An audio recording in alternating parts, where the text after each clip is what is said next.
It is Off the Rails Friday. You know how I know that? It's already off the rails before the show started. What is going on, Sammy? You are dropping almost everything with the exception the podium over of your shorts right now. What's happening? Are you settled? I bashed my knee. Yeah, what's going on? Bash. Here's the thing you got to know about me. I'm incredibly clumsy. Well, Sam's like 6'6" or whatever you are, 6'5". I don't know. There's a lot of Sam. I got to tell you, my knee's barking. Yeah. It was a hard bash in this little corner here. Yeah, it's not good. Zags are in trouble this You weekend. okay? It's not going to affect my You speed. okay for the next 2 hours? We'll survive. Nice Rob Lowe hat, by the way. Thank Go you. NFL. Thank All you. right. Thank you. Sorry. Welcome, everybody, into the Real Kyper and Bourne Show. Nick Kypreos, Justin Bourne, the clumsy Sammy McKee, Derek Brandale, Jen Rolnick, with you for the next 2 hours, including this Leaf edition that can be found on Sportsnet 590, Sportsnet 360, and Sportsnet Plus from 4 to 6. And you can always, but always download us wherever you get your pod if you don't catch us live. And especially today, we tell you this all week, but especially today when we really run out of gas. Oh, Text us. we need you program the show for us. Yes. At 590. Whatever you have to say, good or bad. You got a clumsy Sam story. You went to school with him in grade 4. We don't care. Just text us. We should get to these texts earlier today so we can get to them all. Okay. We say that every week. I know. It's like And we're- 5:48. and We go to the first one. And we're never going to get through them all. There's a million texts, boys. Anyways. I'd like to see them. I need access to the text. All Either right. Once again, Off the Rails Friday means Doug MacLean will join us at the top of the hour. He was kind of giving it to us today. He thinks he's helping us promote the show, and he takes a picture of himself at the beach in Florida. But what he's really saying is my life is way better than the three of yours. Mm-hmm. Yours sucks. Looked a little overcast. In his The defense, sun was out here. he's right. It looks like he's got a pretty good thing going there. The He's sun the was one out- popping on between rounds of golf. The sun was out here, and it was overcast there. So who's got it better? You see the report that we had 30 hours of sunlight in the month of January so far? Yeah, that tracks. Yeah. That's not That's good. like 3 days. Not good. That's not what you want. Not good. In about half an hour, we're going to welcome in Brad May, who would fight his mom to win the Do Stanley you think he Cup. still would? Or was that like when he was I playing? think he would would have done it? try and Yeah. lose. Yeah. Yeah. Yeah, fair enough. Hey, we're worth an attempt. And we scheduled him last week, but he just had a brain cramp. That's all it was. I was with him last night. We had a Leaf fundraiser for MLSE Foundation, Blue and White night, casino night. I was with him the majority of the night. He couldn't apologize enough. I said, buddy, you've been hit in the head 1,000 times. Yeah. We understand. We've been there. We know. Yeah. Sometimes I barely remember our own show. Yep. I'm like, it's 3:42. Jason, I'm with you. Thanks, Dave. Yeah. I had a hit on the morning show today at 8 a.m. that I completely forgot about until 7:45 a.m. when I got a text from Jeff Azenparty being like, hey, you coming on it? I was like, well, I'm getting up right this second. That's the value of a good producer. There you go. Follow up. Yeah. There you go. Okay. You've recovered From? Knee injury. your knee. Oh, yeah, I'm back. I'm back. Yeah. Okay. Yeah. How about Callie Jarnkrok? Nope. Hold on. Before we get into this, how was the gala last night? Yeah, tell us about the gala. Okay. The The Gallows. Leafs were there, the players. Yeah, the whole Yeah. Team, the brass. we had well over 20, 25 alumni as well. It was great. Yeah. And I'll tell you why it was great. Because usually you go to these things and you sit at one table and, sometimes the table's great, sometimes Not just saying. not great, Yeah. but not great because, it's just some people are more talkative than others. Sure, of and course. for us to go there, and let's face it, whether you're a current player or former player, past stories, current stories, you got to engage with people, right? That's why you're there. That's why they're there. Yes. But sometimes when you sit at a table for 3 hours, like they work the hell out of you, Yeah. right? Because sometimes they're not chatty, and you got to initiate the conversation. You got to keep it going. You got to work. Yeah. By the end of the night, you're drenched. Yes. Yeah. This one did not include a 3-hour table. This was completely wide open. Casino night. People walking around. Fallsview Casino, a big sponsor was there. They took care of all the tables. They took care of the dealers. So all you ended up doing was just walking around the room and meeting people. 5 seconds here, 10 seconds there, a picture there. How you doing? Some conversations longer than others. And it had a great flow to it. Awesome. I Nice. thought it was a fantastic night. Of course, they do an amazing job raising money. Are you playing with real money at these tables? No, you're not allowed Okay. for real So money. what, There'd be you no like- license for that. So what it was the chips were as if it was real money. Yeah. And then you go cash them in for some fantastic prizes in a raffle. What'd you bring us? Listen, I had one issue. Yeah.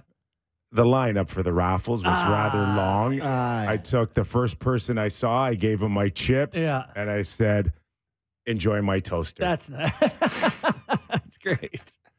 So- you know who loves free stuff and would have taken it? This guy over here. Hey, you would have lined. You'd still be in that lineup this morning. Question. I think not so much Sam McKee, Sam McFree. Did you see any players there? Any dirty looks? You tell. You know what? No dirty looks. Okay, good. I talked to a few players, and I would have hoped if they had any issues with you whatsoever, they would have let me know. Yeah. Right? But none of them came up to me and said, who the hell is this Sammy McKee? That's a news. good sign Good. for our show. Great That's news. great. No, all good. Good. The players equally responsive in terms of work in the room. It was a fantastic night for everybody. Did Holmberg just give you a big bear hug? Just thanks, Kyper. Thanks for promoting me in Toronto. Well, even Calle Jarnkrok, I saw him last night, and he's won me over this year. He's had a very good year. Yeah. I've never seen him more engaged, more Sunbeam. full of some piss and vinegar his way. Yep. And I think he was kind of shaping up. Now, he got hurt today in did. practice. Yeah. Took a What slap do we shot know, in the Sammy? hand. Took a slap shot in the hand, and we have a key update on it if you'd like to hear it. Let's Great go to producing. our first Thank Kippers Clipper on Cali. Well, you get hit by a puck, so there's concern there for sure. We won't know the extent of it till we give them a chance to settle down a little bit and get it looked at. So there you Okay, go. what does settle down mean? You got like 48 hours to get, or 24 hours, a little over 24 hours to get him ready for Winnipeg. Waiting to settle down means he's not playing. Not playing. He's not playing against Winnipeg. That's my 2 cents. Watch the play. Not often you leave the ice and you're so upset about what happened. You throw your glove. Was there something hurt? Was there any video evidence of what happened? I don't know who did it. I don't have a culprit. It's a whodunit. I'll just say, when you're in practice and a guy's coming out to block a shot, generally you shoot it around him, you keep it down. You're aware it's a teammate in the shooting lane. So if someone bombed on his hand, I could understand the frustration. Let's get in trouble. Who do you think shot it? Timmins. Okay. I think Connor Timmins. By the way, that is totally unfounded. Like 100%. Yes, cover yourself. Yes, I don't know who did it. I don't know who did it either, but Maybe Nick Roberts. this is the way it shapes up for me. Yeah. Okay? You got one practice before you get on a plane and go to Winnipeg. Yeah. You've got a horrific power play going. What are the odds that you try to sneak in a power play drill? Yeah. And now Jarnkrok's coming out to block on a power play and someone bombs it. Yeah. I hate Probably practicing exactly. the power play 5-on-0. I hated it as a player. It's pointless. You zip it around. You got to have a couple of PK guys in there. Yeah. Probably going to But be you Calle can't- Jarnkrok. But in as much as you want a game situation, Yeah. Even in my days, you don't shoot a puck if I'm No. 5 feet from you. No. So I'm curious what happened. Anyway, do you want to hear what Sheldon had to say about Calle Jarnkrok and what he's brought to the team here? What he brings? Go. Clip 2. He's very consistent in who he is in terms of his details. You can play him anywhere and in any position, and he can help on power play and penalty kill. So very important player for us. A guy that doesn't get a lot of attention, But inside our room, I think he's got a great deal of respect that he's earned over how he plays the game. Flex seal. New flex seal. I totally agree. Yeah. He's been pivotal for them. So, yeah, hopefully he's okay. But How long are you out with a broken hand? 4 weeks. But let's say he's out next game. They have just put Bobby McMahon on injured reserve because he has something. We could hear the coach talk about that too if you want. But I'll just say, so we might see Ryan Reeves play. Like, it's to the point where you put a guy in IR, Jarnkrok got hurt. You needed, so all of a sudden, Ryan Reeves is next guy in. So let's listen to what Sheldon had to say about Bobby McMahon, who was put on injured reserve. Well, McMahon is, as we've talked about over the last couple of weeks with these back-to-backs, he's been dealing with something that has been lingering, and we had hoped this was going to improve over time, but it's lingered enough that just was determined that sort of extending his break would be helpful for him. So he'll be going on the IR and won't be available for us tomorrow. But just figured, adding a few extra days, yesterday, today, and tomorrow off the ice for him to his break, that hopeful that when we come back, that he'll be past this. He's got a linger sprain? Now, let me ask you something, JB, because you kind of know McMahon a little bit, right? Yeah, I mean, just following his career. Yeah. So, like, an anticipated, highly skilled guy who can score? Or was there... I'm just wondering now, did he ever have a physical element to his game? No, not at all. Like, on a scale of 0 to 10, you're giving me a no, not at all. Literally, when like the people, I recently read a feature on him that talked about his days in college and the shock from those people that he's taken on some physical role at the NHL level. The one guy said, I don't think he hit a guy the whole time he was here. So this is a guy whose career was shooting the puck in the net, who's trying to do what he has to do to play in the NHL. Well, or trying to do something that's asked that he's never really done before or had a role before. And I don't know, maybe he just suffered a boo-boo because of it. But he's a guy who gets hurt. He is. Like, he just has been. I don't know, maybe he's very unlucky. Maybe he'll never get hurt again in his career. But up till now, he's been a guy who gets hurt. Or maybe he's being a good teammate. Also a very realistic option that, hey, we needed to put someone on IR to make room, You like it? You like it here? Well, it's either we can put you on waivers and you can collect your AHL salary over the whole All-Star break, or we'll just throw you on the IR. You get NHL paycheck. He needs to clear waivers? Yes. He doesn't. Yes, he does. Does he? I think he does. Oh, we should have had that. I thought he didn't. Okay. Yeah, that's what I mean. I think he does. So that's why IR. Then. So that maybe buys into your theory a lot more that if we have to push him down, he may not clear. I don't think he would clear at this point. I mean, he's a useful guy. To me, it's a very, sure, maybe he's actually hurt or he's sore or whatever, but hey, do you want to risk going to Chicago? Mm-hmm. Or do you want to have your leg have be a lingering sore? Okay, injury? you check on that. We're going to hear from Keefe on McMahon's absence from practice. Did we just play that? Yeah. Oh, God. It's okay. Friday. Don't worry about it. I'm off the rails already. Don't worry about it. It's all good. Okay. So, Ryan Reeves, would you be okay with Reeves?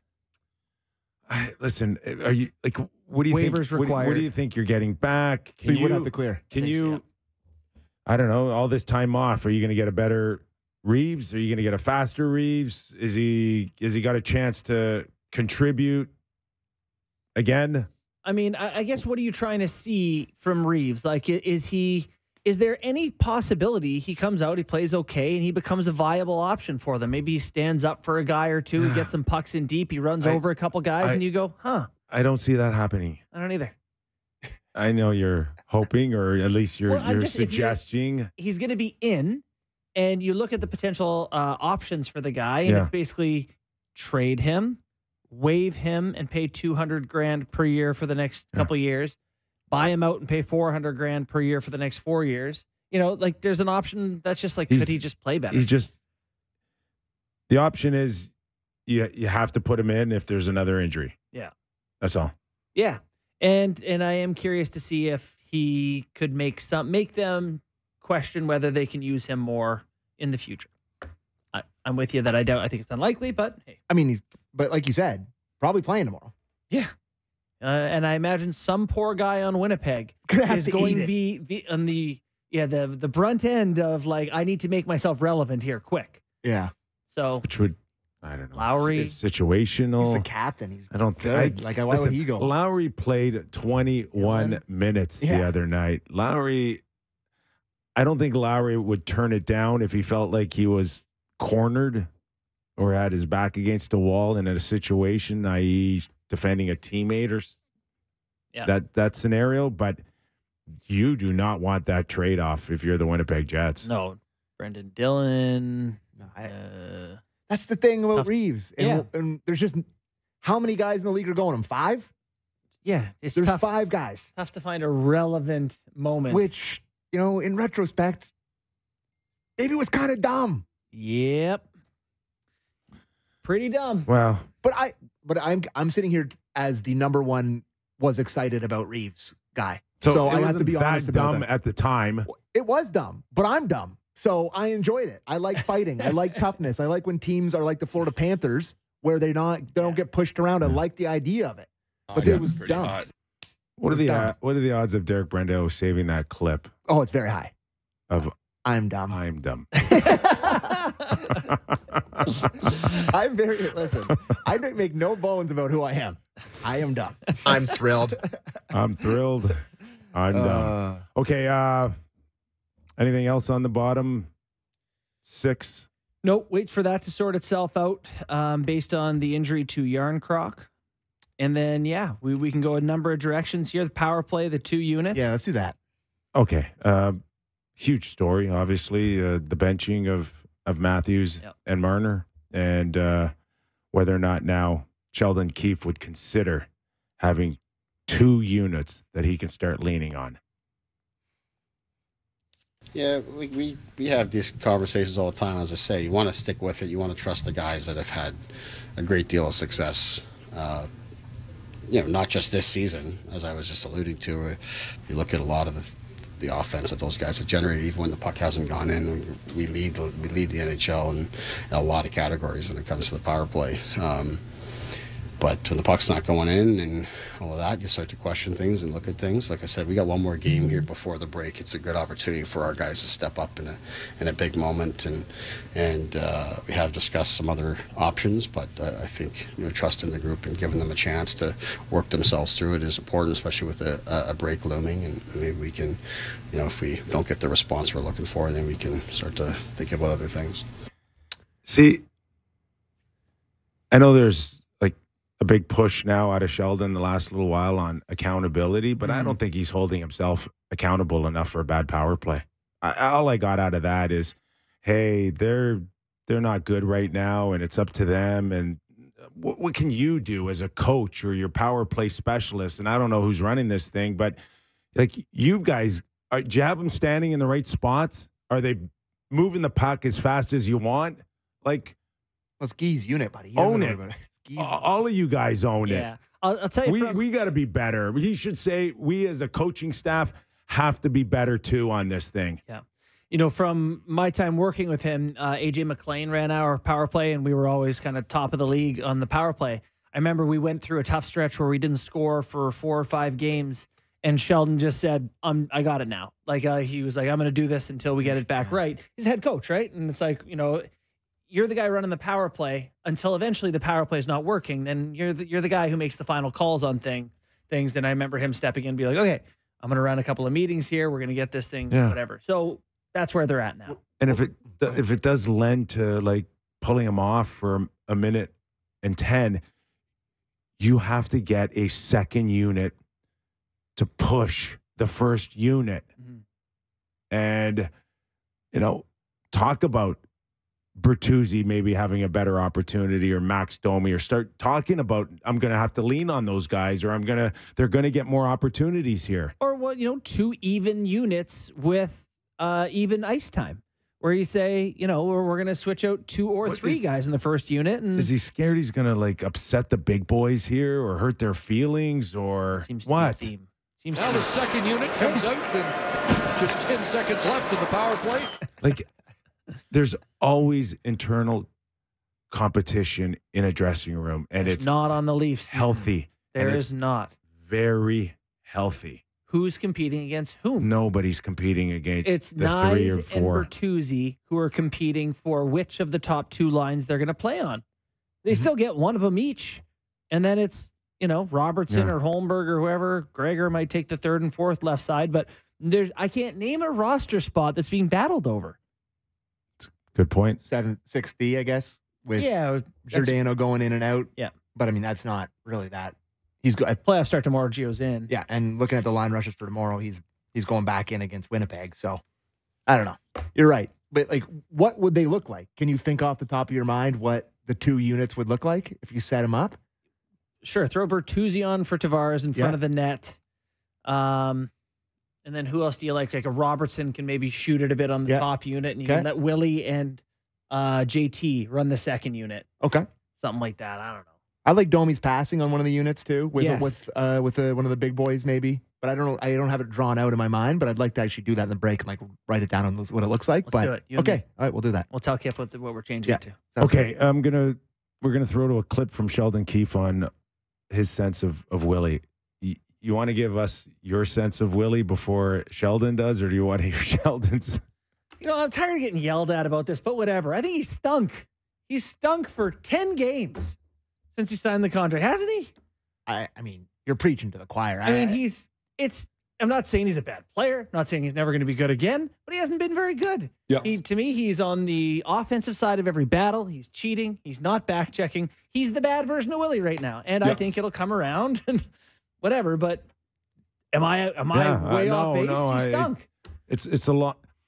A lot of what we've seen in the last 10 games looks like a lot of things that frustrated Leafs fans earlier in his career. And the 2 he shot in against Vancouver were complete flukes. Flutter pucks. No. Perimeter. Yeah, they're distance shots that found a way. Perimeter goals. Yeah, and he's the best when he's taking it to the net and cutting across. That's what I was going to say. That leg. When he's gone, right? But that, to me, was one of the biggest differences this year and why his point totals were so high is because he was taking the puck to the middle of the ice. Yeah.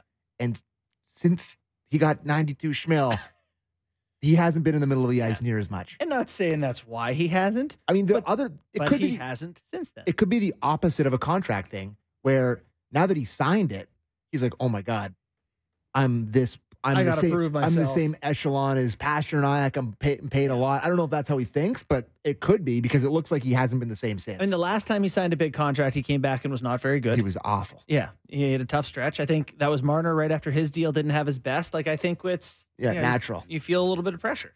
Okay, let's hear from Sheldon Keefe on his sense of Willie. Well, he's a competitor. He set a high standard for himself early in the season. And I think he has full expectations that that's the player that he is and that's what he's capable of doing. So when it's not going that way, he's going to continue to work at it and not just be content. So, I really like that about Will. I thought the other night, even in the second half of the game, I thought he really started to come alive and his feet were really moving. And that's what you need to see, for guys to want to work their way out of their situation, and that's what I see from John pretty consistently, and Willie just the same.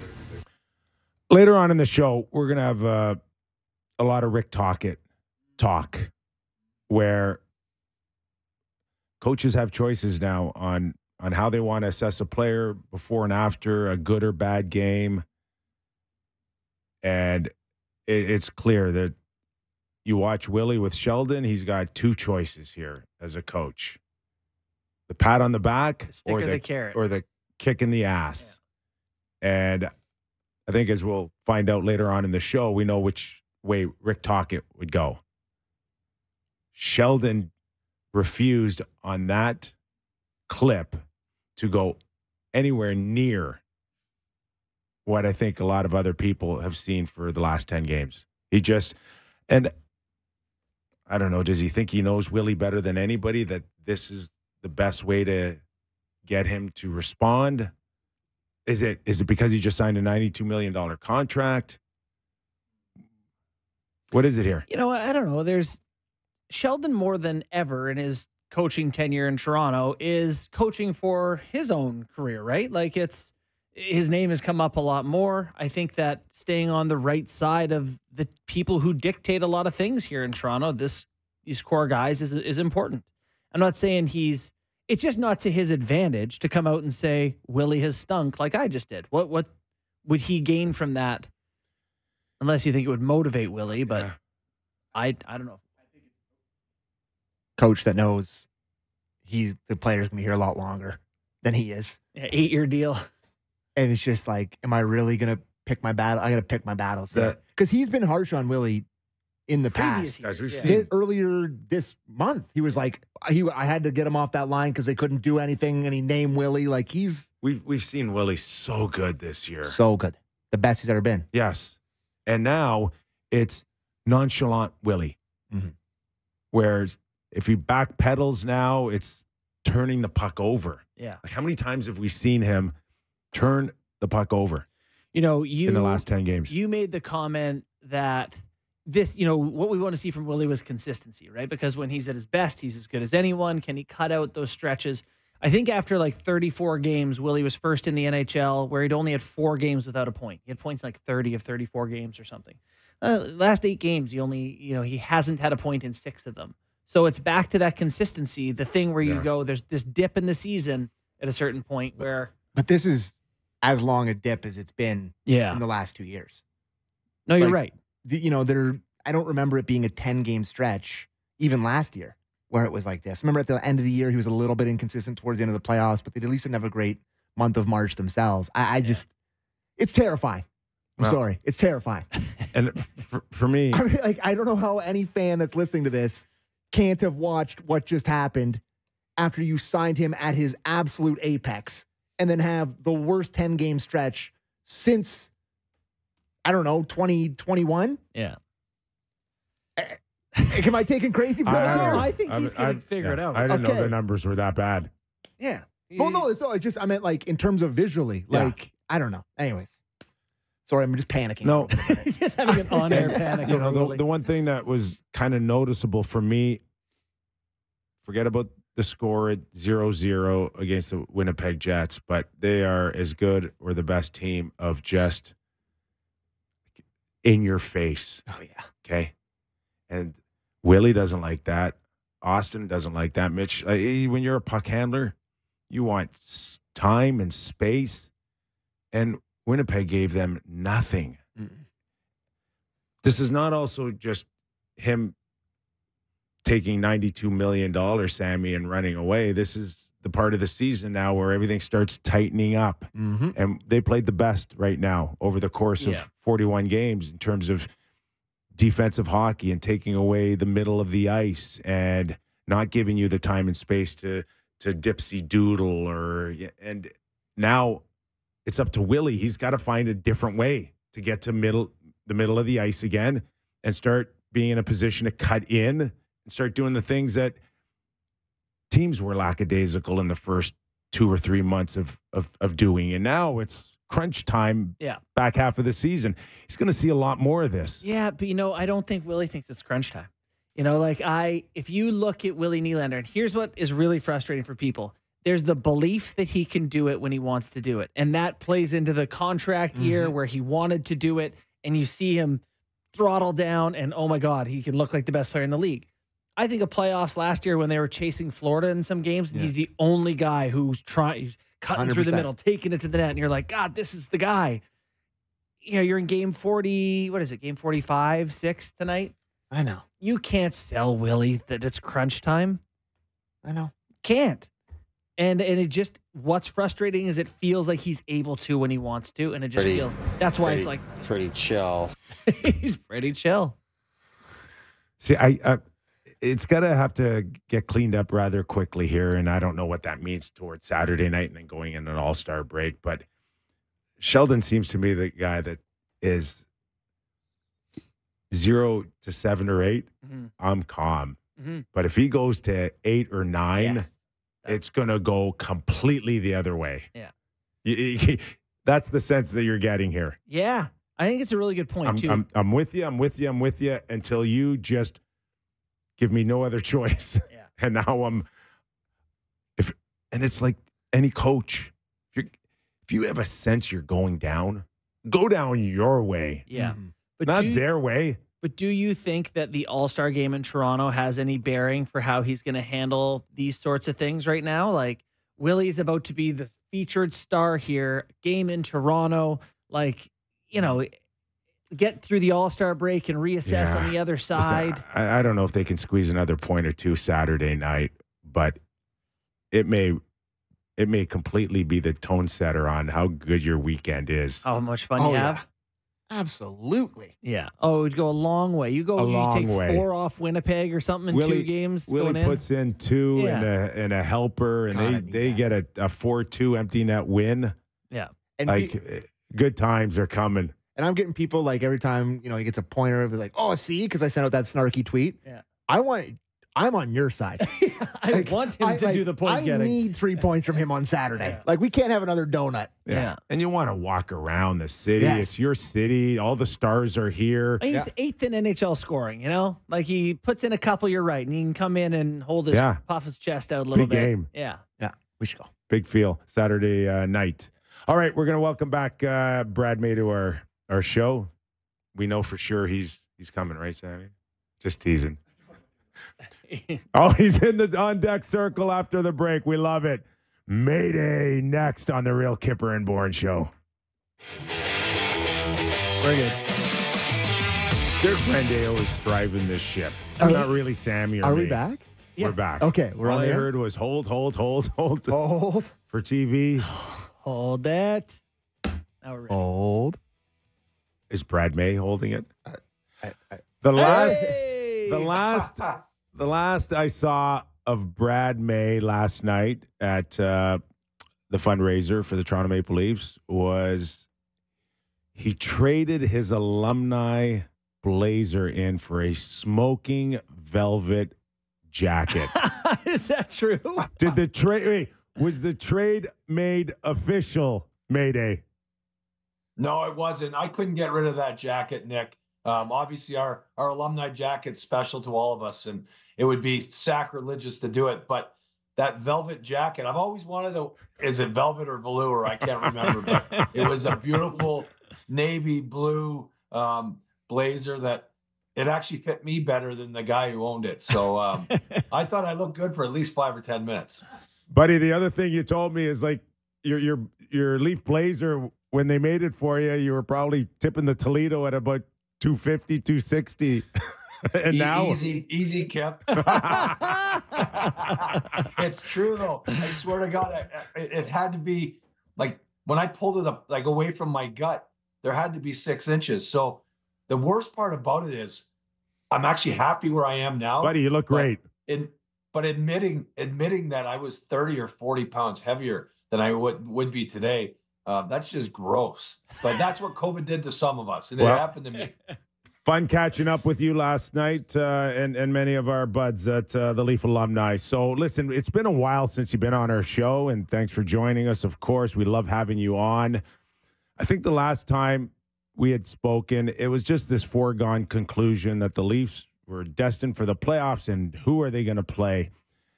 With the half of the season gone already, have they lost that feeling that the playoffs are a given? Well, no, you know what? I think for fans and for us, and there's no question, the criticism's real. It's right, and it's really important to understand where they are in the season. But the Detroit Red Wings are not going to go away. They're only going to get better. That young group there and the way they've developed their players, I don't see them slowing down. So the question is, will Toronto muddle where they are and find themselves in a real dead heat? A big race at the end. I think this team's kind of taking a breath. Unfortunately, it's way too early, and I don't think you can do it in the league. Certainly for this many games, they got to smarten up and snap out of it. Because I was just in Vancouver, a guest of the Toronto Maple Leafs with some of their clients out in Vancouver on last weekend. Obviously, we know what the game was. The Canucks have been red hot, but the way they started the game. Vancouver was up 3-0. They scored 3 kind of soft goals to get back into the game. They had a little bit of life, and then Vancouver just wore them down by playing a Rick Tocchet system. And You know, it's only going to get tighter and harder and quicker. I mean, All-Star breaks around the corner. Maybe it's a reset, but you can't lose easy games. And the games that you win, you got to win. You got to beat good teams. They've been able to beat the worst teams in the league, but they've got to pick up their game. There's no question about it. So, Mayday, one of the issues for them right now is they're not getting depth scoring. So we've talked on this show about they're almost feeling like there's a divide between like the Stars here and then the rest of the Leafs. So, two-part question, just, is it important that it feels like a complete team or can it exist like that and succeed? And if so, how do you make that other part of the team feel like they're a part of it too? Well, I think there's so many parts that we can break up there, but let's just think back to a few years ago. Nick Paul scored 2 goals in Game 7. Sure did. Tampa Bay Lightning to beat the Toronto Maple Leafs. You need your whole bench. You need, your lineup. It has to be deep. You have to have guys that probably aren't in the nightly lineup that are actually going to play significant roles down the stretch and in the playoffs. You can't just rely on your top guys because the other teams are actually going to somehow try to game plan. If you play a penalty-free game and you play the top lines even strength, other teams are positioned to match up well and shut down the better players. You need depth scoring. Now, the question is, if it's going to be broken up like that, it's not to say it's a bad thing, but what other identity does the bottom 6 bring?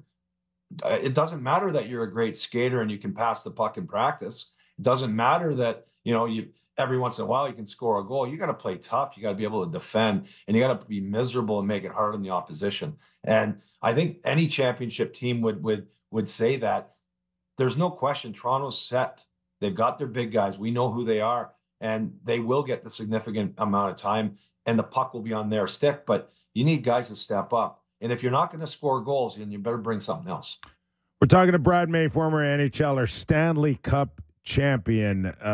Mayday, we're seeing maybe a couple of injuries, and just wondering what you think a guy like Ryan Reeves is going through right now, and is there still a world where he can play and contribute in your eyes?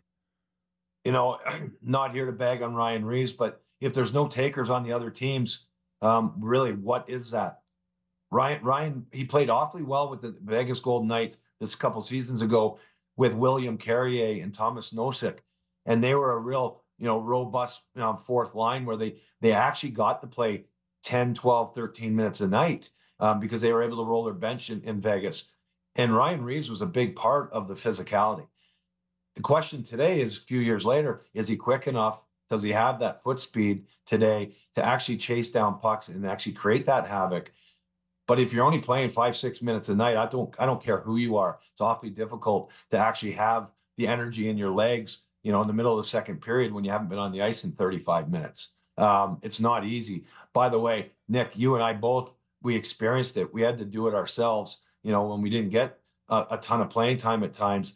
You got to stay focused and ready. I hope to think that he's a professional and he's ready to step in and do it, but not playing for this amount of time and not really probably being as valued. That probably hurts Ryan Reeves more than anything, is he doesn't feel that he's bringing the value, or his coach or team doesn't value his play. And that could eat away at a player. Well, and that's actually, I think, related to a few guys on the team to differing degrees. Like Reeves are talking about he might be out of the lineup, but you have a guy like Tavares making $11 million, who I think people have some questions about. You have a guy like TJ Brodie, who's been very important for this team, who frankly hasn't been very good. What would those guys be going through? How worried should the team be about the decline in their games as they're both 33, 34 years old? Hey, listen, with term left, obviously with one of them, that's not an enviable place to be. However, listen, John Tavares to me has earned every dollar that he's been paid, that he negotiated for. The problem is it's actually put a big squeeze on their obviously salary, the whole structure. And but John Tavares, he loves playing. If I was the coach or GM of the Toronto Maple Leafs, I don't know if this would be legal. If you're able to do this, guys, I'd ask John Tavares to have an injury for the next 3 months and not play. Alleviates his cap hit. We go out, we get a few players with the promise, hey, listen, I understand that you're a great you're our captain. You'll be ready to play. Yeah. Not unlike what Kucherov did a few years ago. Not unlike, and injuries played a part in this. But in Vegas, in their quest to win the Stanley Cup, Mark Stone and Jack Eichel didn't play some time, and they were able to use those dollars elsewhere. And that's how these teams have won. Is that cap circumvention? I don't know. I'm not the cap guru, but yeah, it is. But I love what you're doing here. Carry on. I love this. I'd be looking at, and I swear, I'd look at him. I say, John, you've played your 1,000th game. You've had 1,000 points. What else do you want? You want to win the Stanley Cup? Yes.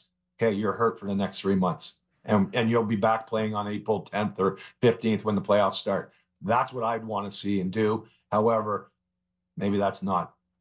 Well, listen, if you ain't cheating, you're not trying. Applicable. If that was that would be. If that was Sorry, Nick. If that was the plan, you just ruined it.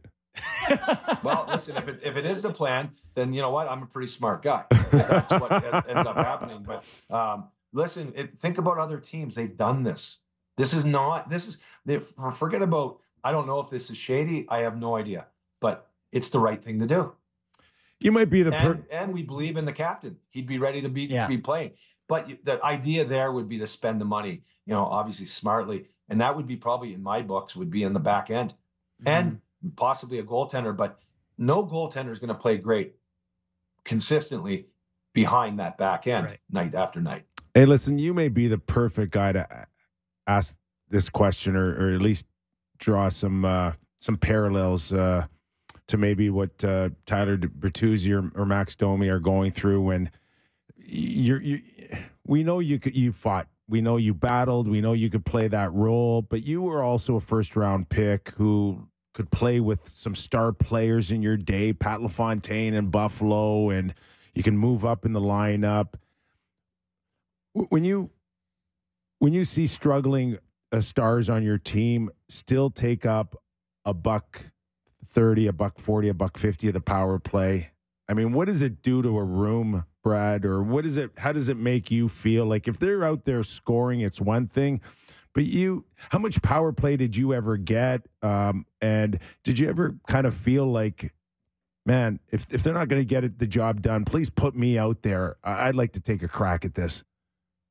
Yeah, I think, as a player, I did get to play on the power play at times, a lot more earlier on in my career. I became more of a role player probably later, second half of my career. But looking at that, you need your guys to show up with passion, with energy. They have to inject it every day, ready to go. And sometimes when I see these games, these tight games across the National Hockey League, not looking at Toronto, but across the league, there's a lot of nondescript games where you don't actually understand or can see the personality in a player. So if I was on the bench, or in that case, whoever's on the bench in Toronto, yeah, you'd be pissed. You really would be if you're not going to see it night in, night out, the consistency factor. We all know who the best players on the team are, and it probably comes down to the salaries that are being paid. And when certain nights are going well, those players are going to be outstanding. But you need these guys to step up and snap a team out of a bad period, a bad 5-minute stretch. And that comes with energy and focus. And it's on the players, but it's also has to be on the coaches as well to have their teams prepared and ready to go. And any team that starts slow and are down by a couple goals, tell you what, everybody should be under the gun in that case. Show a personality. Bottom six, who are you? What's your identity? I can tell you one thing. If there was an opportunity to play on that bottom six for anybody that was hungry, there's a big opportunity. There's a big role to be filled to show up, be physical. Obviously, blocking shots is probably the toughest job in hockey today. To be there, to do all the right things, but it's not all about skating and beautiful passes. And of course, scoring goals would be nice, but it's about chipping the puck out at the blue lines, winning those battles, being face-off ready, being on top of it, on the hop. Back checking to the house inside the tops of the circles inside, even in the hash marks area where you're not going to allow, because that's where the goals are going to be scored. And it's going to get tougher and tighter as the playoffs, become nearer down the stretch. Obviously, we haven't even hit the All-Star break, but hockey's going to pick up another level or two And if I'm Bertuzzi, or if I'm Domi, understand where you came from and who else you can be. You don't have to match Nylander's skill. I'll tell you what, Nylander is a better player if you're playing more physical and hungrier. Get tougher, get meaner. And you know what? Take names. And honestly, I don't care if you hurt anybody either, by the way. The game is tough. It's professional. And this whole idea of tippy-toeing around, you can shove it, you know where to go. I can't think of a better way to end our segment right there. Bam. Wow. Love it. Great stuff, Mayday. Back, baby. Guys. Back. Thanks so much, man. Thank you. Have a great Thank weekend. you. That's Brad May. Thanks. Ooh, did he bring it? I mean, Absolutely bring it. Great. Okay. Love the idea about John Tavares. Okay. Hold on. We're gonna pick up on that, but you got a reading right now. Don't you have to get in? I got a little reading. Yes, I do. And I will read it. From February 1st through the 3rd, all the All-Stars are in Toronto for the NHL All-Star Weekend, and we've been giving away tickets to the different events over the past few weeks. Today, we have tickets for the 2024 Rogers NHL All-Star Game, the hottest event in Toronto with Matthews, McDavid, Crosby, and all the league's best players descending on Scotiabank Arena. For a chance to win, enter today's code word All-Star Game to 590-590. This is the last code word for the All-Star Weekend giveaway, so be sure to tune in for got going Stick too with fast. it. Stick with it. Oh, boy. So be sure to text the code word in. That code again is All-Star Game. See? Dumb. Hey, I'm the one that went out last night and had a few drinks, not you. Well, I had a few drinks. Okay, hockey. we're almost done this edition of Leafs on our show. Oh, did he throw out something rather significant? Yes. That you would go to Tavares and pull the bat I love that back? he's like, I don't know if this is shady or capture convention. It's like, let me stop you right there. It is. Yeah, However, I mean, every doesn't team mean you does it. can't do it just because it's those things. I think it's so sad that that's where the conversation has gotten Because to. of the salary cap. Yeah, because teams have done it. Teams have taken advantage of it. And again, I don't know what you can prove and not prove, but they've left this thing wide open for everybody to go down this path. Kip, like if a doctor came in here and gave you a physical, you could find reasons why you couldn't play hockey today. Knees, elbows, Correct. whatever. You know, like all of us who've played any hockey. So it's And at 70%, 75%, is there a rule that says if I feel like I'm I'll play the 75%, I don't go on the long-term injury reserve, or I can? yeah, I'm hurt enough. I agree with the team that I'm not great. The difference is that Tampa Bay did it. Vegas did it. If Toronto did that, Oh my God. Gary's SWAT team would be kicking down the door of Ford Performance Center to Well, investigate the whole organization. And it would have to be Gary and Gary alone. You're never going to hear other players bitch and whine about it. Oh, but come on. No, you're not. You're going to hear You know why? You're going to hear other I'll tell you why. GMs and 'Cause owners and everything. We may need it ourselves Right. down the road. Right. And that's why you'll never hear other teams complain, is because if you need it, be careful what you throw out, because we may need the same thing down the road. It's funny. I don't even know, then you got to get to work trying to figure out how to allocate that money and what you would do. I mean, we're just throwing Well, things you'd to the have to wall have here. something in mind, right? Yeah. You'd have to have a guy lined up. You'd have to have all your ducks in order. Elias and then- Lindholm. And then you pull the plug on it. Yeah. 10. I don't know. You could get two really good players in here with Tavares' money. And then add Tavares. Yeah, that'd be nice. It's a great Hey, idea, Mayday. hey, you still got to trade for them, buddy. You still got to give up By your the way, first this is the round guy picks. who said he would fight his mom to win a cup. Yeah. Caps convention. Yeah, he would do that. Wow. Brad May, great job as always in this hour of Real Kyper and Bourne. Okay, don't go away. We got a ton to go, including Patrick Roy's return to Montreal, a Gallagher potential suspension. I want to get your thoughts on that hit, JB. Plenty more on the Real Kyper and Bourne show. Do not go away. Let's welcome everybody in to the national edition of the Real Kyper and Bourne show. Nick Kypreos, Justin Bourne, Sammy McKee for the next hour. It is Off the Rails Friday, which can only mean one thing. We're going to sit and wait for Doug MacLean to figure out how to get his VCR going. He's finishing up on the 18th hole. Yeah. 3 putting. Yeah, and he 60. missed last week. because he was golfing. I missed last week. Last time he was on with us, didn't he just break 80? I don't. Yeah, so he says. Yeah. I wonder what kind of 80 it played is, with though. him enough to know that sounds right? I played with him in PEI maybe 10 or 15 years ago. Yeah. I'd like to see where his golf game really is. It's a pretty good number. But he's bragging almost as much as he is on draft day. How teams pick winners or get left behind. And now he's a professor. You know, Does he got hired. He has to pay for mentions of the book now? Like it's been Per long mention? enough now? Yeah, per mention now, Doug. Doug, do you know that we're charging you now to mention your book? Do we have Doug? I don't know. Oh. Did the Wi-Fi go down on the beach? It's tough. Florida gale force winds from the He doesn't know what he's doing. Okay. It's like, did they tell you that he was there? I did get Yes. it. We have Doug in my ear. Yeah. I okay. did. Okay. Yeah. This is I great did. stuff here. This is riveting television. All All right, right. let's talk about stuff while we wait. Okay. You and Patrick Waugh went back to Montreal? No. Is he on? Or should we wait? All right, let's go to Doug MacLean live from Delray Beach. Did you get the sand out of your sandals? Oh, I did it like I did a power walk on the beach, got the heart rate up to 112. You know, I was grinding. Then I come back and then I did a swim in the pool. I did my physical yesterday, and they said, "How many? You know, do you work out?" And I said, "Well, look at me."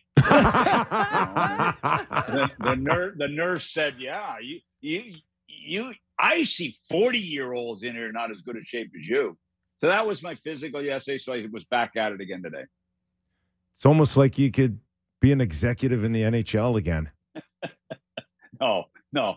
I'm too young for the guys they're hiring. Oh, my God. So, listen.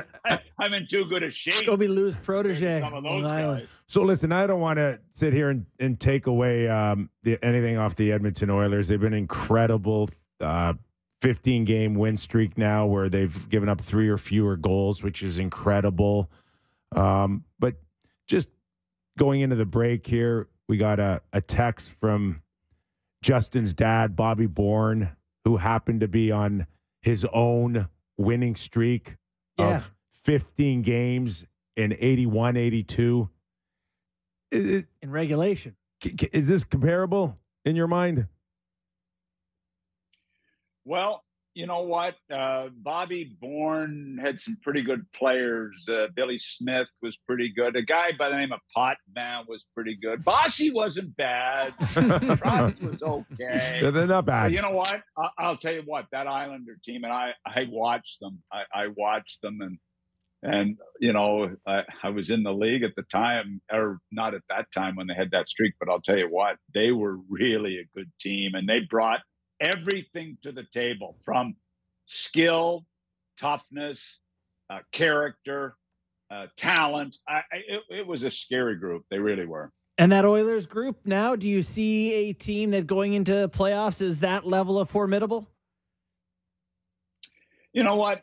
You guys were whining pretty good in the fall, you and everybody else in Canada, about disaster in Edmonton. It's going to be a disaster. They're not going to. And I said on this show, and I know you won't pull the tape because you only pull the tape when it's for your guys to make you guys look good. I said they were going to make the playoffs, and people were laughing at me. And I never thought they wouldn't get out of it. The only problem they had wasn't coaching per se. It was goaltending. It was simple as that, and frustration. And now, they're a pretty good team right now. They're playing with some pretty good defensive awareness. You should do an article on them. Just get away from the Leafs for a week and do an article on their play with your little clips and things that you throw in there. I'd like to see that to make sure they're doing it right, because you break it down as well as anybody I've seen. So I'd like to see that. But no, they're ready. He's telling you what to write, eh? Listen, it's James Pettersson of Canada. I need to take his advice. They're ready. They're ready to contend. They really are. You don't have to worry about the books anymore, guy. By the way, I did that presentation at Microsoft at the Hockey Hall of Fame on Tuesday night. 100 people. Oh my God! It was so what a job they did. Aero Electronics, Microsoft, doing this function in the main hall of the Hockey Hall of Fame and a buffet. Yeah. It was so spectacular. You don't have anyway. you don't have to do that anymore. They paid you. It's over. Yeah, they haven't for next year yet, though. Yeah, it's okay. The check's cash, man. You don't have to kiss their butts. No, it's for future. I may go to the Indy 500 for them now. Okay.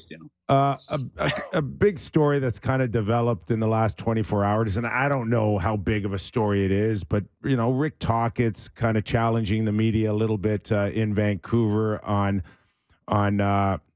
how he reminded Pettersson that he's got to move his feet, and some may have run with it a little harder. He certainly wasn't scared to come back in their faces, Mac, when it comes to what he thought of certain stories out there. Is that a battle ultimately? And I don't care how long you've been in the league, including Tortorella and that. Is that just a battle that you ultimately can't win against the media? I think there's two battles there. I think that the number one battle is you don't, and let me say, I like Rick Tocchet. Yeah, we all do. As a guy, and I like him as a coach. They're no Microsoft, though. He's no Microsoft. No, he's no. He couldn't handle Microsoft. Like, seriously. I mean, that's Bill Gates. That's Doug MacLean. That's Okay. Listen. First of all, why call out Pettersson in public? He and Quinn are by far your franchise players. They've got to get him signed. Why even go there to begin with? Talking about, you can say the team was. Why call out anybody, including your star player, in that situation? I thought it was a waste of time. And then to call out the media is a deal you can't win. And Talk says, I was one of you guys. No, you weren't, Talk. No, you weren't. You were on TV as an analyst. You weren't a media guy. You were so far from like those guys. Don't ever say you were like those guys, Talk, for God's sake, because you weren't, and you don't want to be. So to me, first of all, why bother calling out Pettersson? Talk about the team, and then why, get into it with those guys, because you can't win. Listen. I blew it. It cost me big time because I got so ticked off with the media in Columbus because of the BS they were saying, and it hurt me big time. And I'm telling any coach out there, I've said it to Gerard Gallant numerous times, when I see him in a press conference, I'll send him a note. You can't win. And don't even bother going there. And I wish I would have had the experience in the media and then had an opportunity to go back and be a GM. It gets emotional, though, for you guys, right? Like it strikes a nerve. It really does. It's the most difficult part of the job, guys, dealing with these guys, because and I had, my good friend Lindy Ruff went through it last week in New Jersey. He got into it with a media guy. The problem is it's so frustrating because you read it and so much of it is not accurate. So much of it your owner reads and other people in the organization read. And that's what drives you absolutely batty about it. But I'm telling you, guys in the league have become geniuses at handling them. I think back to Pat Quinn, how tough a guy this guy was and how he handled the Toronto media compared to most other guys that have worked in Toronto. I thought he was unbelievable.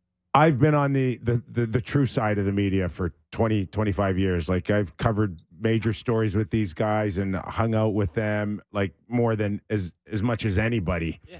And I will say this, for the most part, they do a pretty good job. We got some really good, smart people out there in the media, but there are some that are clueless, like absolutely clueless. And, you can do two things. Okay, we saw Lindy Ruff last week really take a run at one guy who just asked a very simple question on a benching, and he snapped on him. And the one thing I did say, Mac, is like, I don't know the underlining story there. I don't know if there's a personal relationship that he's really saying that because there was something else behind there.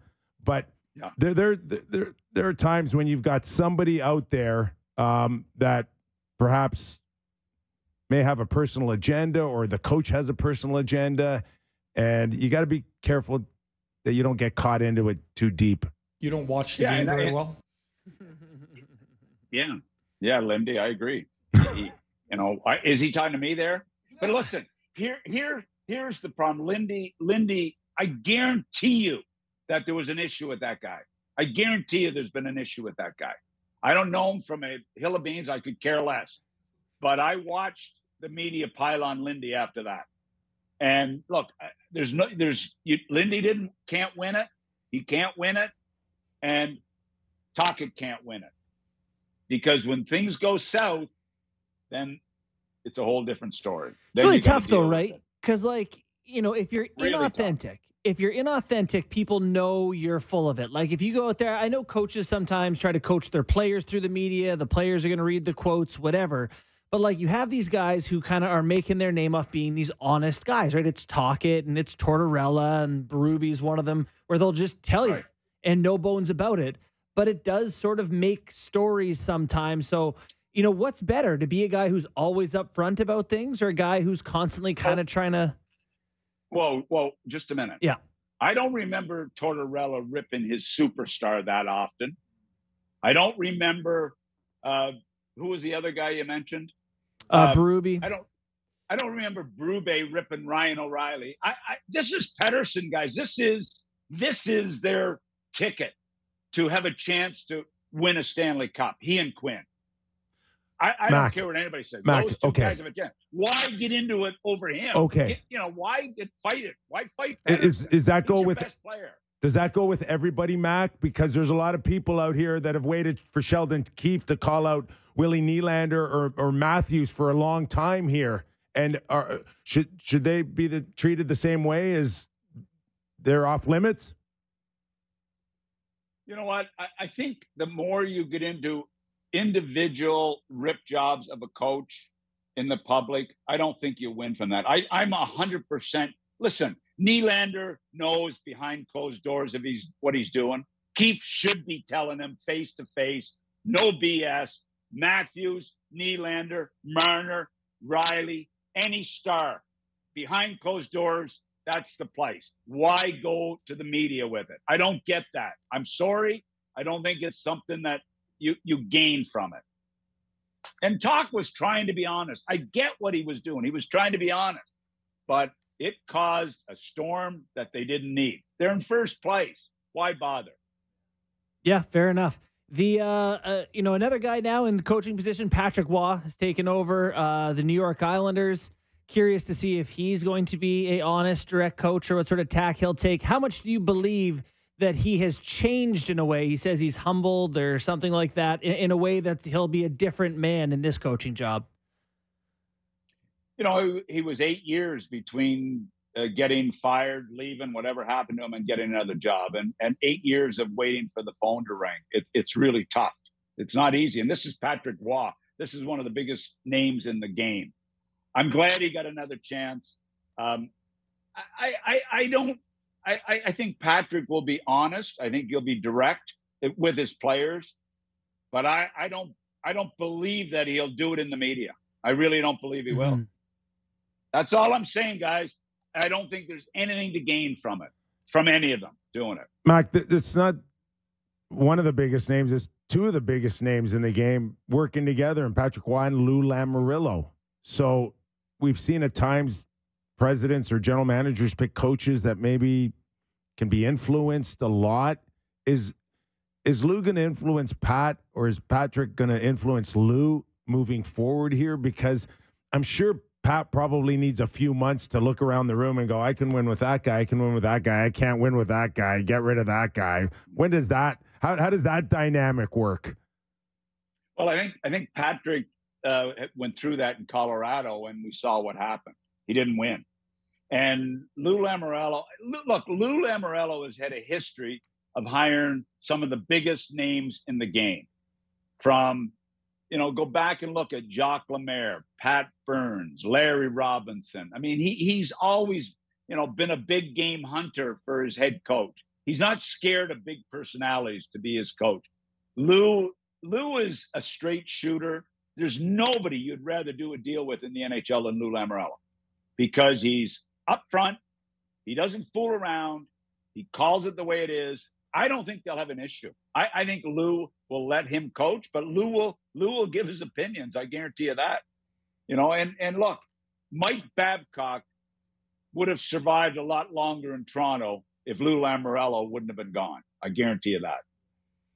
Yeah, I can see that. So, Lou, where is Lou at this stage of his career? Like, do you have any issue with, I'll just say it, with him being 81? Like, do you believe that he's still able to do the job at the same level? I know we're having a U.S. presidential election between a couple 80-year-olds, but anyway, fair question. Please don't bring that. Please don't bring that Pretend up. I didn't say that. Yeah, please keep me out of that one. Yeah. But look,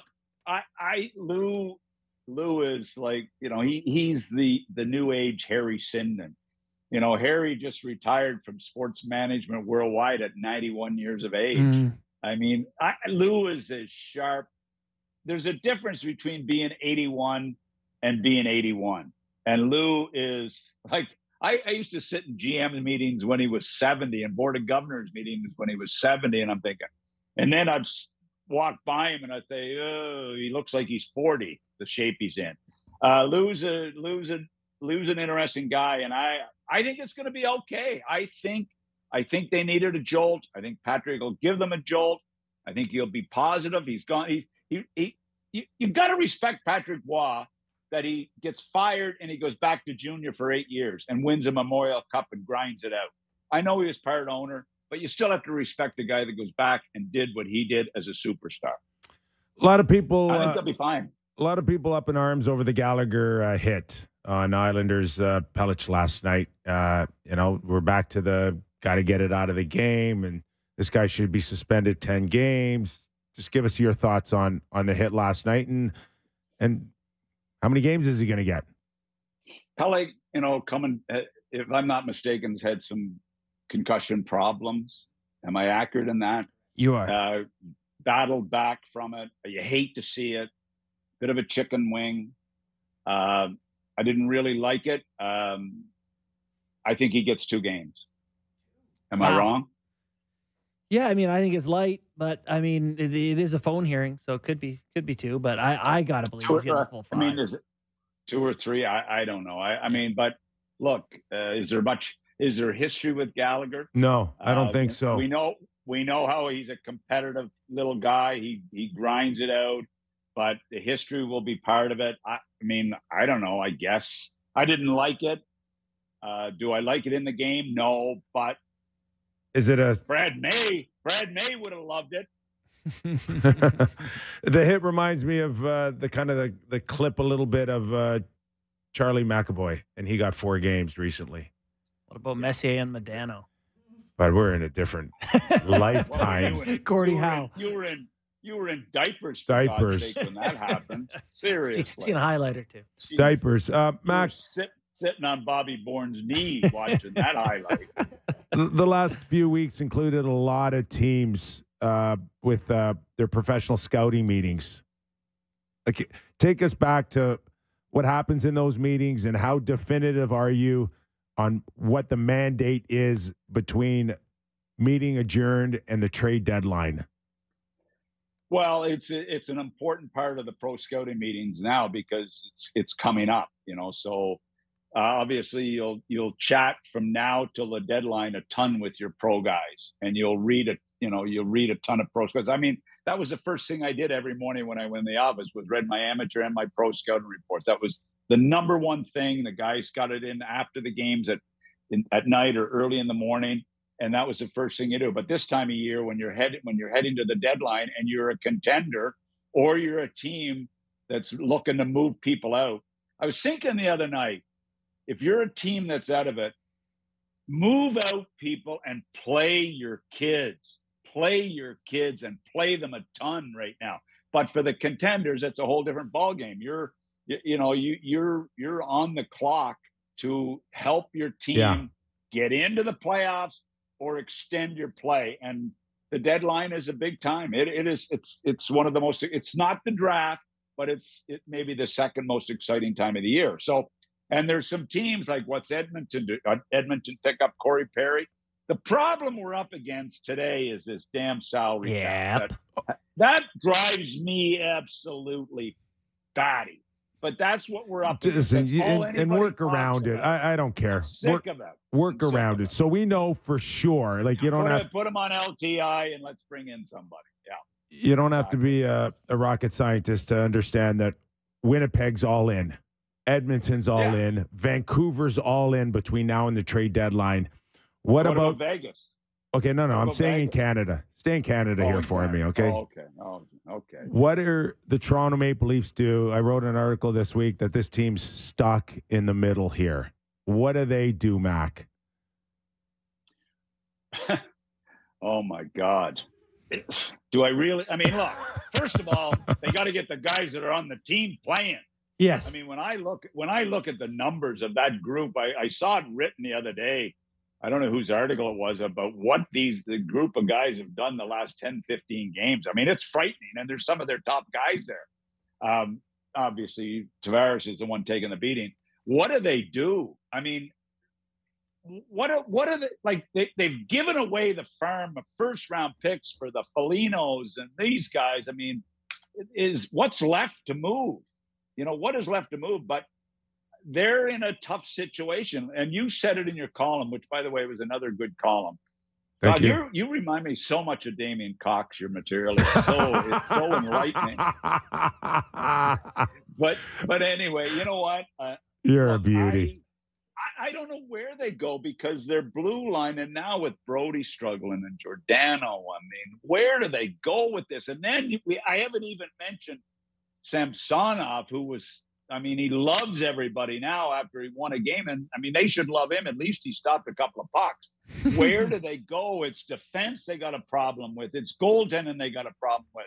It's up front with nobody producing is a problem other than their super, their big three. After that, it's scary.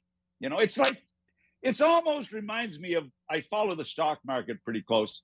They've got a Tesla problem right there in Toronto. One of their Magnificent Four, which Tesla was in the market in Magnificent Seven, Tesla's dropped 25%. Their Magnificent Four, a couple of them have dropped 25%, and they got to figure it out. There's a lot of holes there. And Keefe, I mean, he says, I don't know who I can count on. If I was his boss, I'd be saying, I need to count on you, man. So we better figure that out, too. They're going to put Ryan Reeves, the Cybertruck, in on Saturday and see if that fixes the problem. Oh, my God.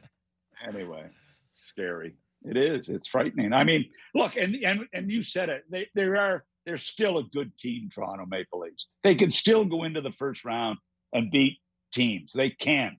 And hopefully do it down 3-0 after the first. Yeah, they're not done. Yeah. They're never done. So look, I wouldn't count them out. But what can Tree Living do? That's the number one question. What can he do? Who's going to get Gensel? Is Dubas going to trade Gensel? I mean, look, Vancouver will be all over Gensel. I got to believe that. So it'll be fun to watch the deadline. And where do the Leafs fit in with Tanev, with Hanifin? Where do they fit in? How can they get those guys? What can they give up to get them? Big questions. So you're in Toronto. You're back in Florida. You're coming back up for the All-Star weekend. No question, Are you here for the right? All-Star game? No, they're not doing skills on the beach, so you won't like it. Hey, I only go to All-Star games that I'm the coach in. So I've only been to two of them. No big deal. You're the only coaching staff in NHL history that benched players. Did you know that? I do. I remember this story. It's an all-timer. There's big money on the line. Ozelinch, who'd you bench? Oh, who was the kid in Tampa? Defenseman. Was it Hammerlich? Ozelinch? Hammerlich. Roman Hammerlich. And Craig McTavish. Sat him down in the All-Star game to win. Craig was one of those honorary centermen, and I sort of had to go to him. I said, Craig, I mean, we've got to win this game. I want the $10,000, and you're the number 5 centerman because you're here. I know it's a special name, but would you mind, missing anyway? Lindy looked at me and said, you're losing your marbles benching guys in the All-Star game. But hey, worked out okay. Yeah, it worked out okay. You got your $25,000, didn't you? And an autographed Gretzky jersey for Clark. Yeah. Big I did score. I did all right. All right. Well, listen, we don't want to keep you away from your pickleball game. Mr. Fitness. You know what? I'll tell you what. I had an injury. I couldn't play golf the other day. I hit my buddy's racket. Ooh. My finger collided with my pickleball partner's racket, so it knocked me out. LTIR till playoffs, Doug. The Leafs could use that. Tavares could use that right there. Pickleball injury. All right, Mac. Way to live up to the billing of Off the Rails for us. Thanks, Damien. Yeah. Doug MacLean, everybody. Thanks, Doug. Thanks, boys. Oh, he was feisty today. That's what happens when you give him a week off, I think. You know what I'm learning with Off the Rails Friday and Doug is the best thing to do is not really ask questions. Just kind of lead him a little, like give him a couple of words and just let him keep going. It won't really matter. He's just going to go wherever he wants to go. And the trick is really just to stay out of the way. I love listening to you when I'm on. All you have to do is just say, hey, Mac. And then he'll just Mac, the Leafs. Forget about that. I'm gonna say this. I'm gonna see if I can no question him for a whole show one week. Just Mac, the Leafs. Okay, let's try it next week. Yeah. Let's just start with, hey, Mac. Yeah. And just nice day out today, and just see where we end up. I got to tell you, watched that Habs Islanders game last night. Yeah. That reception for Waugh. I wouldn't say I'm surprised, but that is like. Sammy gave me a moving analogy that he needs to bring to camera. Well, listen. Let's do it right now. It's fine. We've got lots of time. Do we have lots of time? Lots of time. Okay. Where do you want to go with it? Well, I want to know. I want to hear your analogy. Okay. I'm watching the Habs who have Martin St. Louis as their head coach. But, like, to me, this is you have a friend of yours that is friends with a woman, and they're just so perfect for each other, but they're both in relationships with other people that are good for them. But it's just like, at some point, these two have to be together. And that's Patrick Waugh and the Montreal Canadiens. You know, she's with someone pretty great in Marty St. Louis. Martin St. Louis is great for her. He is great for her. But to me, it's like the passion, the love. They're so There's scared of him. There's something there. They're just so scared of him. He's going to be the coach. I don't know when, but he will be the coach of the Canadiens. Once a marriage dissolves, a bad relationship, eventually they're going to find their way at a high school reunion in 10 more years, they're going to run into each other, and it's going to be perfect timing. Because you watch it, that is an insane reception. That's like a hero's welcome, the deafening long. Yeah. They love him. I didn't like it. Oh, what a zag. Didn't like that zag coming. I completely agree. I get where you're coming from, but I was surprised by it. Yeah, I'll tell you why I didn't like it. But go do your. You want to do this? No, we'll do it after the break. I'm going to tell you what I did not like last night out of the Montreal Canadian organization. Let's just go to break and do it all out. Tease. Perfect. Hit the break, Kippy. Let's do it. Hit the break. All right. More on our Montreal Canadian game last night where Patrick Waugh went in there and had an incredible reception. One I didn't appreciate after the break. Wow. We're back. Real Kyper and Bourne. This hour of Real Kyper and Bourne brought to you by Bet365. As always, some breaking news. Brendan Gallagher has been suspended 5 games, Sammy. 5 games, Skipper. They had a hearing this afternoon, and they didn't waste any time. Of course, this stems off of a game misconduct for an elbow to the head to New York Islander defenseman Adam Pelech. I don't think we've seen a hit this bad, in my opinion, in a while. There was a while where they were like, we got to get these hits out of the game, right? There, you're getting 20-game suspensions, whatever. Okay, they are, for the most part. And they are. They succeeded. That's right. And you see it, and you're like, oh, God, like that was awful. I don't get the, way more than 5. I just don't get sometimes the uproar. It's almost as if you got to make news that we got to get this out of the game. It's like a subconscious claim now that it's over. They did get it out of the game. You play 13. Totally agree. They play 1,300 games a season. Someone's going to get the timing wrong. There's a lot of fast bodies out there. Pretty quick game. Played on ice. Yeah. You'll never avoid totally this. Actually, you sometimes see guys hit a guy bad, like Huberdeau last night, and he goes, oh. So I compared that one wrong. I compared it to Charlie McAvoy. So we've seen 2, and we've been through 700 NHL games. Yeah. 2. Yeah, it's not bad. It's not bad. Doing pretty well. It would have been 2 per night. But I will say, 15 years ago. I would have been Yeah. happy with more games. Yep. I thought that was really, really awful. Could have been 7 or 8. Yeah. For sure. All right. Game time, boys. Let her rip. All right. It's game time presented by Bet365. Visit the app for the latest odds and find out why it's never ordinary at Bet365. Must be 19 plus. Ontario only. Please play responsibly. Now, since I'm wearing my wonderful NFL hat today, So ridiculous. well, You have an AFC hoodie and an NFL hat. Well, Go sports I teams. went to the flagship store in Las Vegas, Yeah. and I walked in and I asked the gentleman, like, do you guys sell ref hats? And he gave me a funny look. He's like, no, but I got something close. So this is what I got. Should have worn an Ed Hockley shirt. Anyways, this 2 massive games this weekend. Clearly, it's the championship weekend in the AFC and NFC. Got the Chiefs paying a visit to the Baltimore Ravens, and you got Detroit going to San Fran. 2 really good games. I don't know, Kipper, you were saying some stuff that you didn't want the Chiefs. I don't know. I can't take the shots of Taylor Swift every I'd like 30 her, seconds. I'd like to see her it's be enough. the first person to accept the Lombardi Trophy when Kansas City wins. She actually gives They it don't out. care in the NFL. Yeah. Give it to the owner. I think Taylor Swift should be the first person to touch it. I like that take. I'm just from a betting perspective here. It's not often you get Patrick Mahomes, who is on a kind of GOAT trajectory here. Like he's 28 or 27 and has already got 2. And if he gets this one, it's like, oh boy. Does this one get them up with the Patriots talk?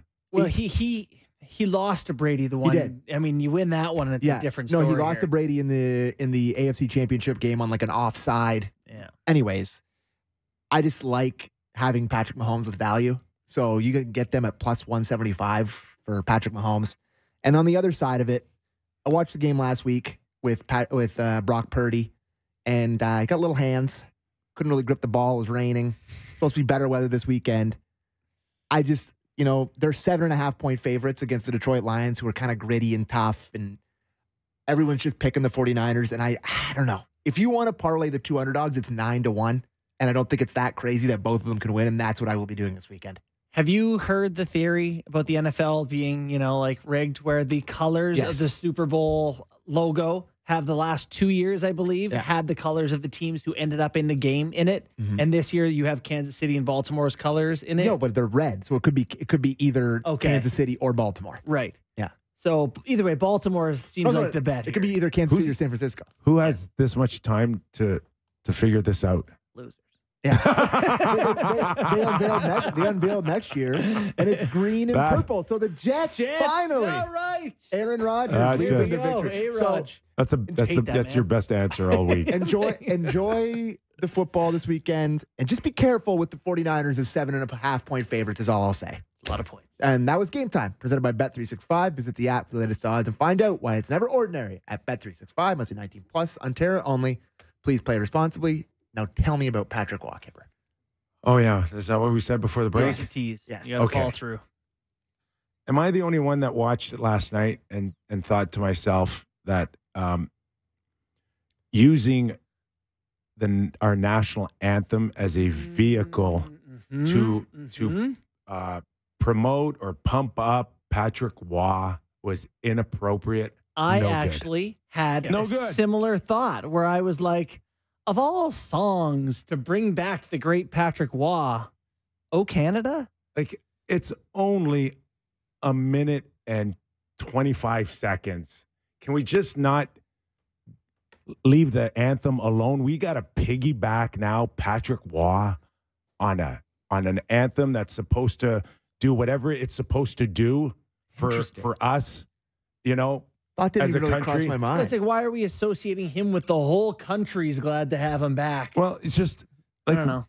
Like, come on. Like, if I'm in the Montreal Canadian organization, that doesn't get green. It doesn't get green lighted. You can do whatever you want. You can do whatever you want. Yeah. But you just leave the anthem alone. Yeah. Okay. People loved it though. Like this universal praise for Patrick Waugh. Okay. Back. Here's another question. Okay. Like, why? They've done this already. His jersey is in the rafters. They've had Patrick Waugh night. Why do you need to pump him up? Like, he's been a coach there already. It's been done. Why? Before the game. before the game. So now you've got 20 Montreal Canadian current players there that has to watch that. You're pumping up Patrick, and you're pumping up the puck hasn't even dropped. They were already behind the 8 ball. And Sam, what do you want? They love him. And Sammy, they love him. Love your own team. This, by the way, the guy of the girl in your analogy is watching this other guy get pumped up, and he's going, "Hi, my last name is pronounced San Luis, or however the heck it's actually pronounced." The team stinks. They're longing for any sort of success. They look back on the magical run, the old high school days with the old fling, back when we were driving around in my sports car. It'll never be the same again. And you can't go back. I'm telling you.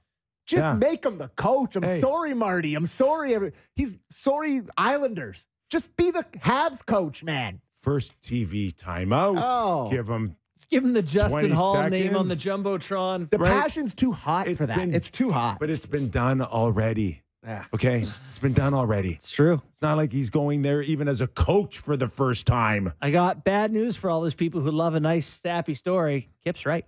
I know he's right. But guess what? I love it when you guys say that. I just love it. You can't contain love, boys. You just can't contain. There's no bounds. All right. What do you want to do? Oh, you want to play this Tocchet clip? Yeah, I do. Let's wrap this up. Okay. So do you want to talk about what happened? I also want questions today. So we're getting late here. So this Tocchet thing's a great conversation. Right. Let's hear Rick Tocchet. Well, I didn't think he skated last night, so the article I blasted him, that's you guys. But what do you want him to say? You guys are taking it to if Hoggy has a bad game, a couple bad games, I say it, but it's not in the paper. Like, P's a big man. He had a tough night skating-wise, I thought. It's over with. He played 21 minutes. He's not on the end of the bench, so we're taking this to a different level. It's different. I was on your side as a media guy, right? And I get it. But you guys got to analyze the game, too. You got to understand certain things, too. So it's not Tocchet has a problem with Pettersson. You asked me a question, who was good, who was bad. So I got to be careful, because if you guys are going to ask me questions now, a player, I'm going to say no comment. I'll let you guys analyze. So you guys got to be careful. That's not a big deal. He's out there smiling. It's not a big deal. So maybe it's a story that we're winning a lot, and we're looking for negativity. That's the way I look at it. Not to blast you guys. It's just frustrating, because it's over the internet Tocchet blast Pettersson. So I don't know how I blasted him. I just said he had a tough night. Was that the actual? Oh my God, he's mad. Was that the actual quote that he blasted him? I think there's an article saying that he blasted. It's hard. It's really hard to I didn't read the article, so I don't know what specifically he's clearly pissed. Referencing. I don't know. Yeah, I don't. But it's especially here in Canada, it's hard to.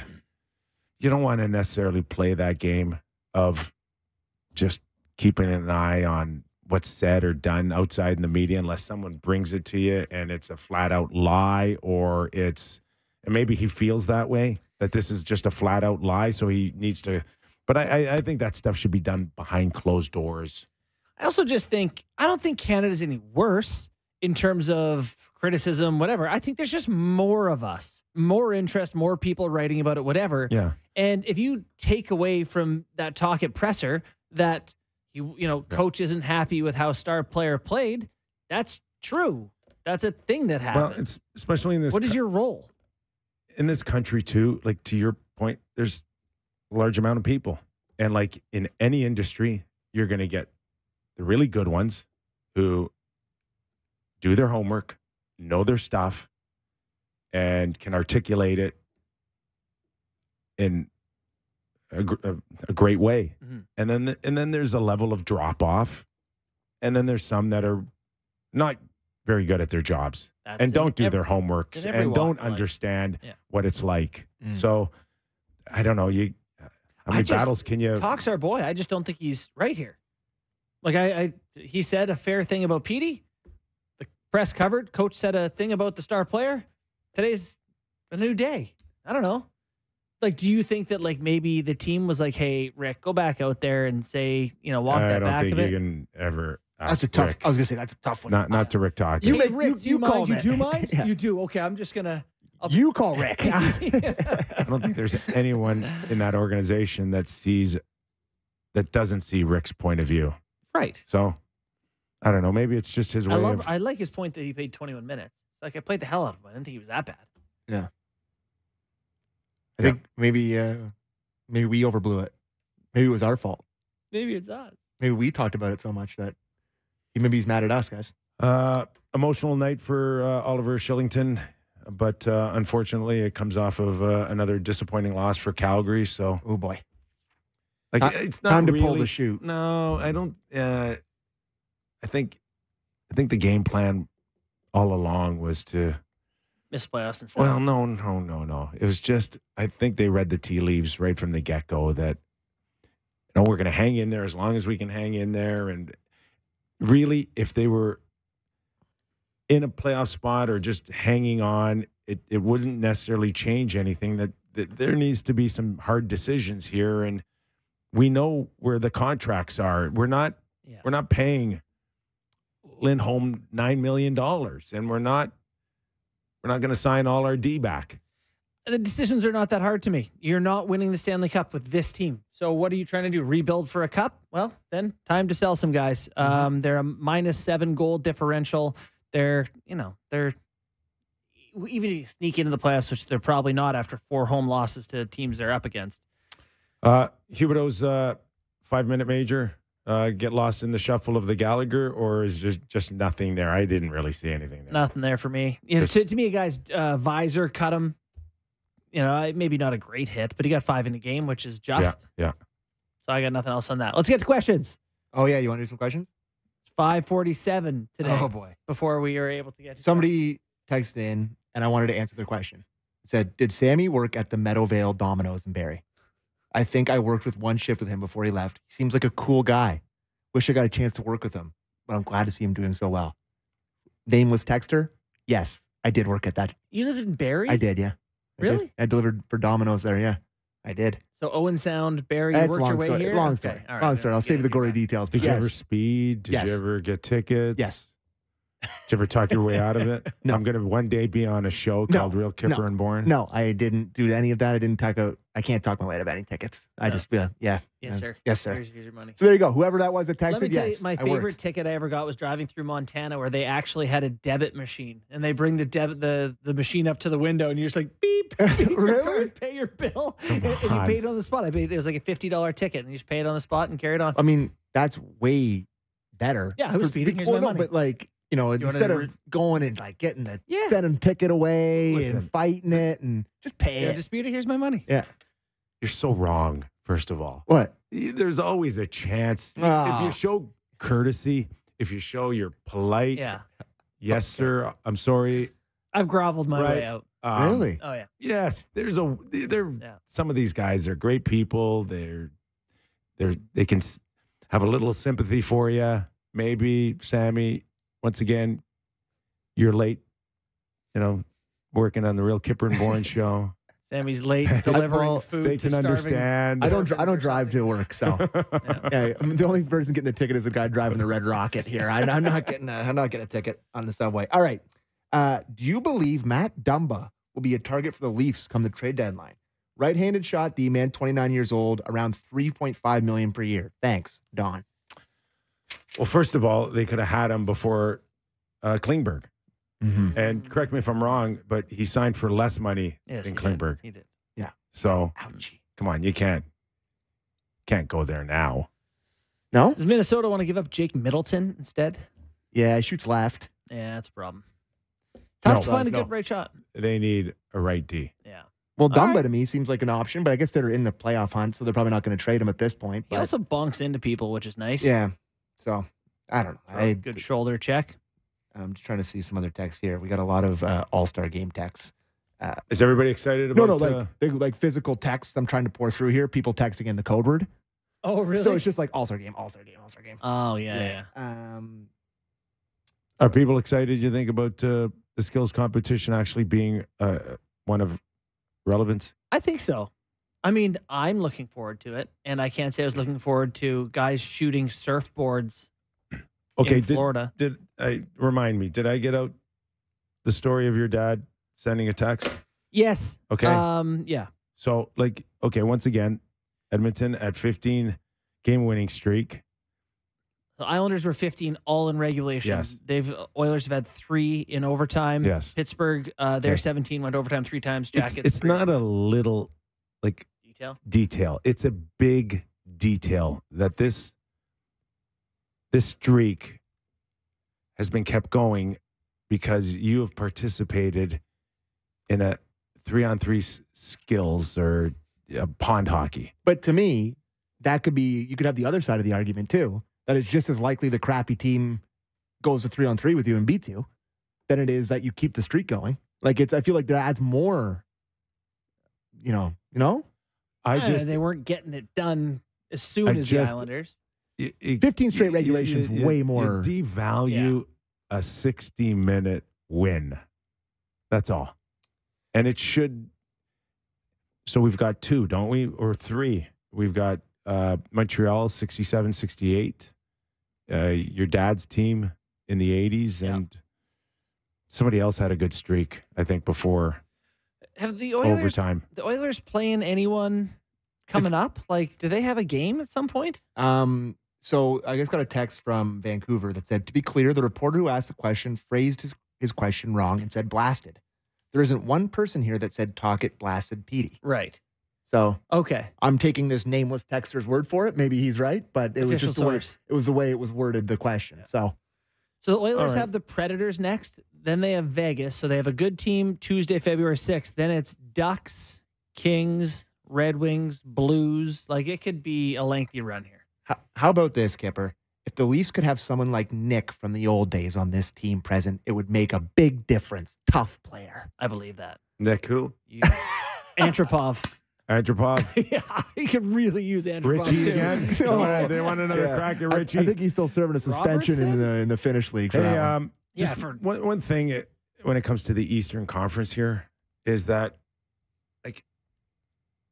where's the push now from teams like Jersey and the Island and Washington? I know. Is there a chance that 5 teams in the East come out of the Atlantic? Well, that's a great suggestion. The Washington Capitals, who've been kind of peeing down their own leg a bit, are minus 30 goal differential team. They're way in the pit. Way. Minus 30, and they're 22-18. Detroit's right there. Yeah. All you got to do is just Detroit's hold their own. God, the Leafs are in the wild card spot right now. I know, but it's not. It would be a lot scarier for them and Leaf fans if there was a push. All the teams underneath them lost the other night. Yeah, Jersey and the Islanders are really teams the Leafs may have to think about a bit this year. Just wild. All right, what a week. The Real Kyper and Bourne Show. Our thanks to Doug MacLean on Off the Rails Friday. What do you got going this weekend, buddy? Well, I am daddy daycare. My wife's not around, so I'm gymnastics, birthday parties, play dates, pal. No way. Yeah. it's going to be. Do I need to drop in on you Sunday just to make sure you're not in the fetal position? If you drop in, I'm leaving, so you have to babysit. I got to check in on you. I can't wait till Monday's show. Let me tell you. You the adults. All right, 4 games on tap tonight. Vegas and the Rangers. What's going on with the Rangers? All of a sudden they're soft or what? I don't know, but I just want to note for Sammy that the Lightning are 8-2-0 in their last game. Hey, thanks for everybody for sticking with us all week. If you get a chance, give us a rating and review on the Real Kyper and Bourne Show. Have a great weekend. We are back Monday.